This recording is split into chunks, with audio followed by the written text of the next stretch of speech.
¿Cómo Muy va? bien. Bien, bien. Bueno, Buen día. agárrense fuerte, porque de acá hasta la una le vamos a dar duro y parejo a la información. Sí, exactamente. Gracias por esos aplausos, porque está pasando absolutamente de todo.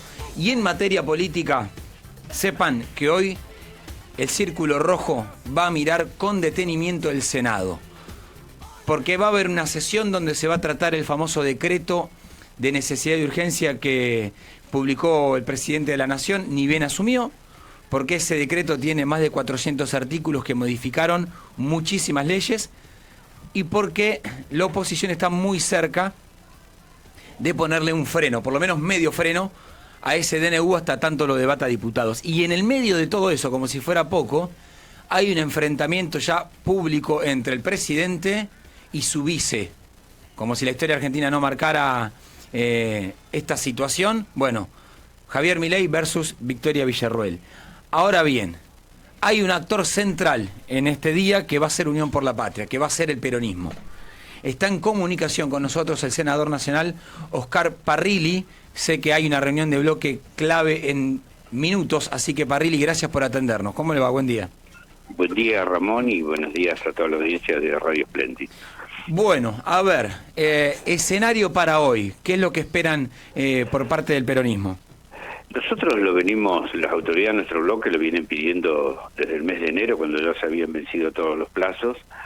Después se creó una manera de demorar lo que fue la creación de la comisión, pero ya incluso están vencidos los plazos de esa comisión que se constituyó, de esos plazos venció la semana pasada, y así es que se convocó cumpliendo con la ley y la Constitución, nada extraño, nada raro.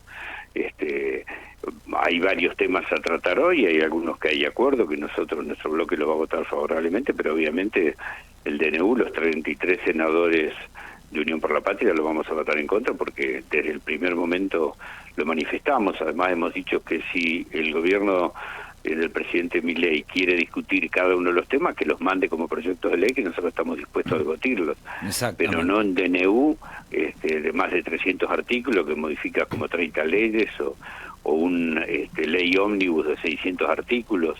Esto significó un desprecio absoluto por el Congreso, por el Parlamento, y que estaba representado por el autor intelectual de todo esto, que no es más que este nefasto personaje y cobarde personaje como Sturzenegger, que fue el que dio y que se jactaba casi socorronamente o casi gozando del sufrimiento de los argentinos con este DNU y la ley ómnibus. Recordemos que hizo un videíto mostrándose él haciéndolo, después salió al lado del presidente sin ningún cargo. Yo he revisado el boletín oficial, no tiene ningún cargo, y sin embargo cuando el presidente anunció el DNU y la ley ómnibus, él estaba en la conferencia de prensa al lado del presidente en la Casa Rosada, casi como un policía militar custodiando a ver lo que el presidente decía. Por lo tanto, la derogación de este DNU significa recuperar democracia, recuperar legalidad, recuperar constitucionalidad y fundamentalmente no someterse a los designios de este personaje y de los intereses que él representa. Ahora, mientras todo esto se discute, la gente la está pasando muy mal, porque gracias a este DNU las tarifas de los colegios privados se fueron por las nubes, las prepagas también. En el sector inmobiliario hay un desastre entre propietarios y inquilinos, un mercado absolutamente descarriado o inseguro. Están aumentando las tarifas de los servicios públicos, los alimentos están subiendo de una manera desmesurada, se derogó la ley de defensa de la competencia, es decir, todas las consecuencias económicas tremendas que hemos tenido desde el 10 de diciembre hasta aquí se deben gracias a este DNU. Por eso que creo que hay que frenarlo, para frenar esto, y para en todo caso después discutir tema por tema. Nosotros estamos dispuestos a discutirlo, pero no con esta soberbia, prepotencia e intolerancia que ha manifestado hasta ahora el Poder Ejecutivo.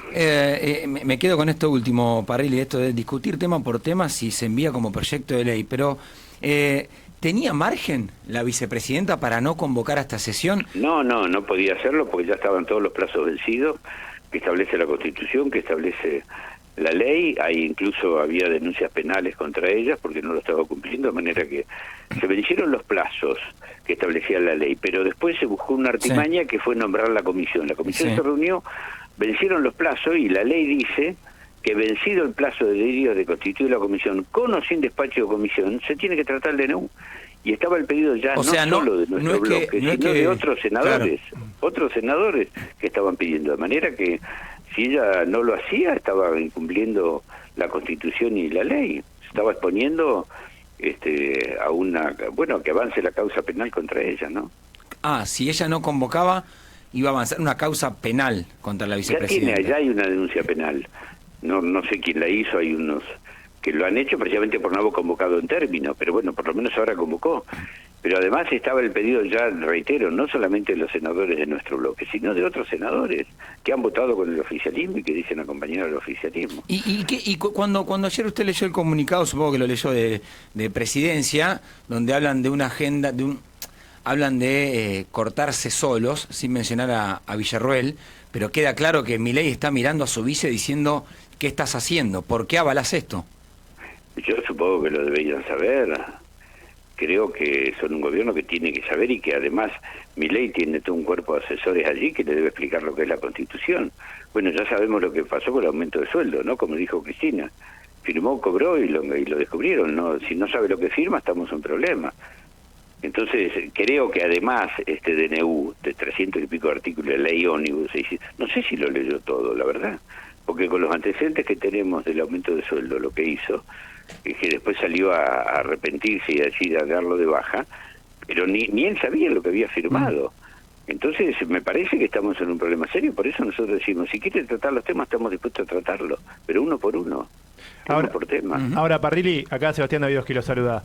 ¿Se imagina un paralelismo que hubiera pasado si, por ejemplo, no sé, sale un decreto de Alberto Fernández, salió un decreto de Alberto Fernández, un DNU, no importa, imaginemos, y de repente la oposición pedía tratar ese DNU y Cristina Fernández de Kirchner accedía? ¿Se imagina un paralelismo con un gobierno del cual usted formaría parte, por ejemplo? No, nosotros nunca hicimos este tipo de DNU. Cristina Kirchner fue la que menos DNU. Bueno, pero Alberto Fernández dio mucho en pandemia, pero ¿cierto? La pandemia, no sí, nos sí. olvidemos que tuvimos la pandemia, y muchos DNU fueron ratificados por el Congreso, y tuvimos la pandemia, y nunca hubo un DNU de 300 artículos que modificara 37 leyes, no. Ahora, Parrilli, le hago la siguiente, voy a parafrasear a Sergio Massa, el ex candidato de Unión por la Patria, por sí o por no. Porque usted dijo, si lo tratamos, separados los artículos, por ahí lo tratamos, que lo manden por separado cada uno proyecto de ley. Si yo le digo, por ejemplo, derogación de la ley de alquiler, ¿usted qué dice? No, hay que replantear una nueva ley de alquileres, obviamente. No se puede dejar el libre albedrío. ¿Modernización del régimen laboral? Eso desde ya lo está planteando Cristina, nosotros estamos dispuestos, y sin que los trabajadores pierdan derechos, hay que además hay muchas cosas que ya en los convenios colectivos están planteados y hay que darles categoría legal. Nosotros estamos dispuestos a trabajar. ¿Pero qué se imagina en la modernización laboral? Pero usted sabe que hay nuevas formas de trabajo. Hoy, a través, después fundamentalmente de Internet y de lo que fue la pandemia, hay gente que trabaja todo el día desde su casa, que prácticamente no está bien, pero por ejemplo, el decreto planteaba... horas de trabajo, edad jubilatoria, cantidad de horas de trabajo, todos esos temas estamos dispuestos. Pero planteaba, por ejemplo, el DNU planteaba que uno puede tener hasta 3 empleados que sean monotributistas, ¿no? Era parte de la reforma laboral. ¿Usted está de acuerdo con eso? Perder derechos, no. Modernizarse, sí. Y la última que le hago respecto al por sí o por no, sacarle la restricción o que el gobierno del Estado sea regulador de los precios de las prepagas. ¿Usted qué dice con respecto a eso? No, pero hay que hacer una reforma, eso hay que hacerlo, obviamente, pero hay que hacer una reforma estructural del sistema de salud, lo está planteando Cristina en el documento. Es una de las tareas inconclusas que nosotros no pudimos hacer durante nuestra gestión, y mucho menos obviamente le encargó el gobierno de Alberto, pero acá tenemos un sistema público, un sistema privado, un sistema de los gremios, un sistema municipal, que hay mucha superposición de recursos, se gasta mucho y nosotros tenemos que mejorar la eficiencia del sector público, sin despreciar por eso el sector privado, pero tiene que haber una coordinación en el uso de los recursos y la tecnología, que es muy cara. Fíjese, las prepagas, que hoy tanto están aumentados más del 200%, pero las prepagas son las que, si usted busca el informe del Banco Central, de la fuga de capitales durante la época de Macri, son las empresas, los fondos buitres, las empresas energéticas y las prepagas. Están entre las mayores fugadores de divisas. Entonces, ahora, Oscar, hoy se quejan que no aumentan, que traigan la plata que tienen afuera. Más allá de la votación, ahora vuelvo un segundo por ese tema, ¿qué autocrítica hacen de lo que dejó el Frente de Todos? Mire, yo no voté el acuerdo con el fondo, yo creo que eso fue una política equivocada. El acuerdo ese con el fondo, yo no estuve de acuerdo. Creo que eso, el fondo cuando vino instaló la inflación y nosotros le dimos legalidad, lo hablamos incluso por el Congreso y no renegociamos. Nosotros planteamos que había que renegociar, lo que hubo una sumisión y una sumisión total al convenio tal cual estaba. Solamente se hizo una refinanciación. Se le pagó $5.000 millones durante los 4 años en concepto de intereses, tasa de intereses exorbitantes. El acuerdo con los acreedores privados tampoco fue bueno. Yo lo manifesté en su momento, lo votaba por una cuestión de disciplina partidaria, pero no fue un acuerdo bueno. Las divisas del Banco Central nosotros no se cuidaron como se tendrían que haber cuidado. Y bueno, muchas... ¿Y de los últimos 2 años? Porque hasta ahí veo un Alberto en tándem con Guzmán. Sí, los últimos 2 años tuvimos encima el acuerdo del fondo, lamentablemente. O sea, no... Y se fue manejando como se pudo la última situación, pero bueno, por algo perdimos las elecciones. Cristina lo plantea también con mucha claridad y mucha crudeza en su documento, ¿no? No cumplimos las expectativas que habíamos generado en el 2019 y hay una parte del electorado que no nos votó a nosotros y votó a Milei, sobre todo las PASO. Bien, quiero que le robo un minutito más. Un minuto más, sí, porque ya la última, le juro que es la última. Guillermo Franco, ministro del Interior, habló de presiones sobre Villarroel y dijo esto.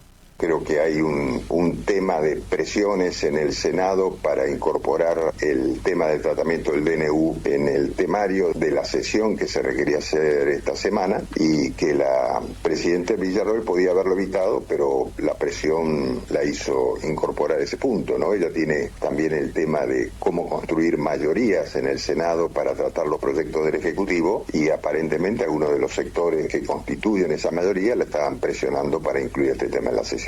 No creo que haya habido una intención de la vicepresidenta. En todo caso, un error puede haber habido en incluir este tema en el temario de esta sesión, pero no creo que haya habido una intención de dañar al gobierno. Me parece que sería absolutamente ridículo pensar en eso, ¿no? Y Parrelli, ¿usted qué piensa? ¿Pudo haber la verdad, no sé, que vea lo que dijo Milei. Él es ministro de Milei. Milei dijo otra cosa. Sí. No se entiende. Son como no sé, Milei dijo otra cosa, salió a decir el comunicado del gobierno, todo. Pero es un problema de ellos. Mire, acá el problema es la gente que está sufriendo las consecuencias de este DNU. Eso es lo que tenemos que tener presente. Todo el tema del aumento de los medicamentos, el aumento de la medicina preparada. No, está bien, eso se entiende, pero gracias al DNU. Pero entendiendo también la delicadeza que tiene la Argentina, y con esto cerramos, usted entiende bien que si la vicepresidenta tiene una intención de ir contra el presidente, estamos en un problema... No, bueno, pero eso no me atañe a mí analizarlo, no es un tema mío. Bien. Oscar, gracias. Gracias por el tiempo. No, por favor. Gracias. Adiós. Oscar Parrilli, senador nacional por Neuquén, por el Frente de Todos. Hoy se va a votar, la oposición dice tenemos los votos y ahí va a haber una discusión abierta entre el presidente de la Nación y Victoria Villarroel. La mañana de Splendid